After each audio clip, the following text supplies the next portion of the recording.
Hello friend, मैं Anand Raj.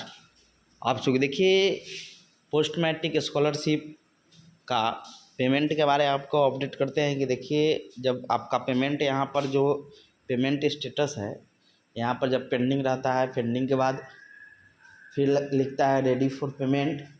Ready for payment के बाद फिर लिखता है पेमेंट सेंड टू डिपार्टमेंट। फिर उसके बाद तब आपके यहाँ पर लिखेगा आपको इतना रुपया ट्रांसफ़र किया गया है, ये बैंक है आपका, जो नाम होगा बैंक अकाउंट पर वो लिखेगा। तब फिर आपके 5-6 दिन के बाद आपके अकाउंट में पैसा जाएगा। तो देखिए, पेंडिंग जो था, यहाँ जो पेमेंट स्टेटस लिखा हुआ है, वो पेंडिंग जो लिखा हुआ था 22-23 मतलब सेशन का है। तो पेमेंट का जो पेंडिंग था वो 2-2.5 महीना तक था, समझे। फिर उसके बाद रेडी फॉर पेमेंट हुआ। तो रेडी फॉर पेमेंट में होने के 2-3 दिन के बाद आपका पेमेंट सेंड टू डिपार्टमेंट हो गया। और देखिए, आपका पेमेंट सेंड टू डिपार्टमेंट के बाद आपका 10 से 15 दिन लगेगा, जहाँ पर आपका लिखेगा कि आपका यहाँ पेमेंट बताएगा कितना रुपया आया है आपके अकाउंट में, क्योंकि सबका अलग अलग जिला वाइज ये पैसा मिलता है।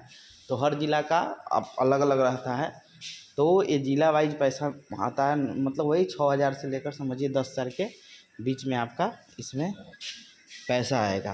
तो पेमेंट सेंड टू डिपार्टमेंट के बाद आपके अकाउंट में अब पैसा ट्रांसफ़र कर दिया जाएगा। तो वही जब यहाँ पर आपके अकाउंट में ट्रांसफ़र लिखेगा, फिर उसके बाद आपके अकाउंट में 4-5 दिन में पैसा चले आएगा। तो जो भी लोग पोस्ट मैट्रिक स्कॉलरशिप भरे हुए हैं, वो लोग का पेमेंट सेंड टू डिपार्टमेंट लिख रहा है, तो आप 10-15 दिन और वेट कर लीजिए, आपके अकाउंट में पैसा ट्रांसफ़र हो जाएगा, समझे। और जिनका पेंडिंग लिख रहा है, तो पेंडिंग का 2-2.5 महीना लगता है कम से कम, 2 महीना 1.5-2 महीना लगेगा। फिर उसके बाद आपका रेडी फॉर पेमेंट होगा। फिर उसके बाद पेमेंट सेंड टू डिपार्टमेंट होगा, तब आपका पेमेंट पहले ये सब डिस्ट्रिक्ट पहले वेरीफाई होता है, समझे। पहले आपका इंस्टीट्यूट वेरिफिकेशन होगा, वहाँ से अप्रूव्ड होने के बाद फिर फिजिकल कमेटी होगा। फिर उसका इंस्टीट्यूट डिस्ट्रिक्ट मेकर, यानी जहाँ पर आपका कॉलेज होगा, बीएड डीएलएड या एमएड जो भी हो, समझे। फिर वहाँ से इंस्टीट्यूट डिस्ट्रिक्ट चेकर में जाएगा, फिर आपका होम डिस्ट्रिक्ट कमेटी में आएगा।